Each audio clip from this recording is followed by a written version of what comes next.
This is a short biography of Ukrainian-born anarchist Simon Radowitzky, who assassinated a police chief responsible for the killings of workers.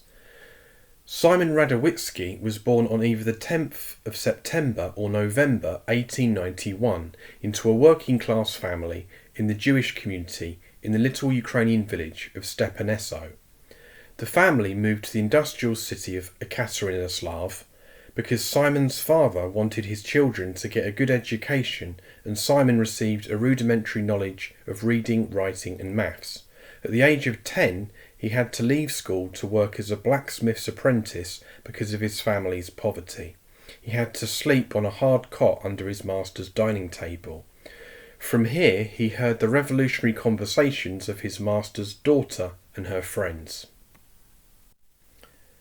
At the age of 14, Simon got work in a hardware factory. He took part in his first strike for shorter hours, but was wounded in the chest by a sabre wielded by a Cossack at a street demonstration. He was forced to lie in bed for 6 months of recuperation. He was then sentenced to 4 months' imprisonment for the distribution of leaflets. In 1905, during the revolutionary events, and despite being still only 15 years old, he was elected second secretary of the Soviet of the factory where he worked. With the repression that followed the 1905 revolution, Simon was forced into exile to escape being deported to Siberia. Simon arrived in Argentina in March 1908, where he got work as a mechanic. He read the anarchist press there, in particular La Protesta, the paper of the FORA, the anarcho-syndicalist union that organised among the workers. He associated with a group of Russian anarchist exiles that included the intellectuals Petrov, Karashin, Ragopelov, Skuts and Buvitz, and lived in a tenement with some of these. On the 1st of May 1909, he participated in the big workers' demonstration in the Plaza Laria. A cavalry detachment under the command of the police chief Colonel Ramon Falcone charged the crowd, and 12 workers were killed and 100 seriously wounded. In the following so-called Red Week, Falcone pursued his terror against the workers. The police began to fan an anti-Semitic campaign against so-called Russian Jewish instigators. Radowitzky, like the German Wilkins, was a gentle soul and advocated the use of as little violence as possible in the revolutionary struggle. But like Wilkins, he was horrified and disgusted by the murders of workers and proposed to act. Falcone was returning from a prison service funeral when Radowitzky, lying in wait along the route, threw a bomb into his coach. Falcone and his secretary were mortally wounded. Radowitzky was apprehended not far away. At his trial, the public prosecutor asked for the death penalty. Radowitzky's cousin was able to produce a birth certificate that showed that Simon was only 18 and therefore was excused the death penalty. The judge sentenced him to indefinite imprisonment and to be put in solitary confinement on bread and water for 20 days near the anniversary of Falcone's death. Radowitzky gained the respect of both prisoners and jailers in the National Penitentiary where he was incarcerated. Following a breakout of 13 prisoners that included 2 famous anarchists, Radowitzky was transferred to the dreadful prison of Ushuaia in Patagonia in 1911. He was one of 62 prisoners transported there in the coal bunker of a ship. At the end of the voyage, the prisoners were blackened with coal dust and their ankles were ulcerated by leg irons. At Ushuaia, Radowitzky showed immense strength of character. He stood up to all the humiliations and indignities meted out, and moreover became the spokesperson of all the prisoners, leading hunger strikes and so-called protest choirs. When the prison officials realised his standing among the prisoners, they increased their torments. Lanterns were swung in front of his face every half hour at night, and he was anally raped by the deputy governor and 3 warders in 1918.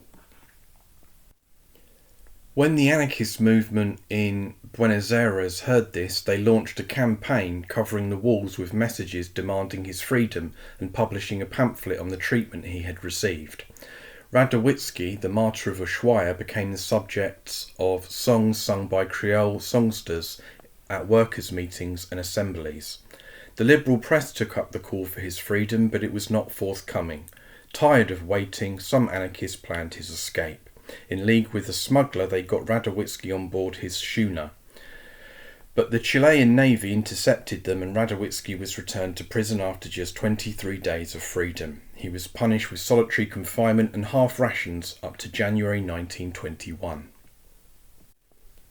The campaign to secure his release continued. Finally, in 1930, after 20 years of hell, Radowitzky was released.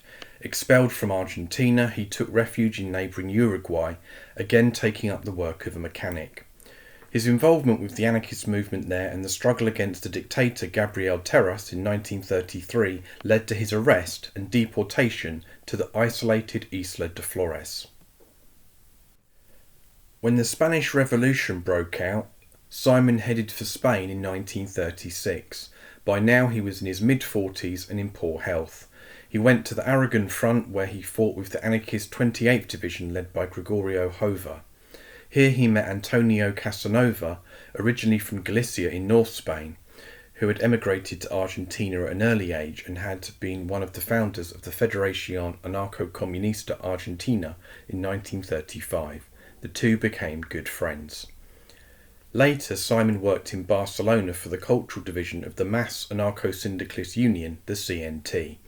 At a time of strict rationing, he happened to get hold of a bottle of milk that he immediately gave to a pregnant woman that he felt needed it more than him.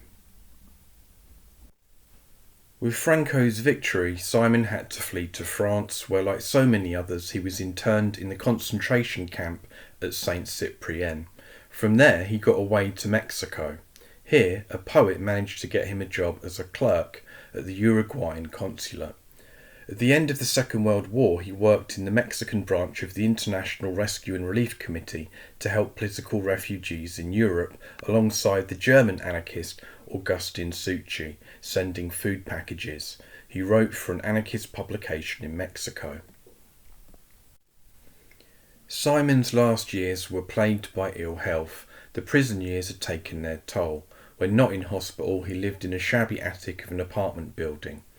He died of a heart attack on the 29th of February 1956 while working in a toy factory. Quote, "With Radowitzky's passing, one of the last social revolutionaries of the Russian Revolution of 1905, one of the finest idealists of the international labour movement was gone. Augustin Souchy." Simon Radowitzky was a truly amazing person. He was a working class hero and a hero of the anarchist movement. He struck back against the capitalist system and also dedicated himself to helping others. He never gave up the fight. His commitment to the cause of freedom and equality was relentless. Thank you for listening, everyone. All the best.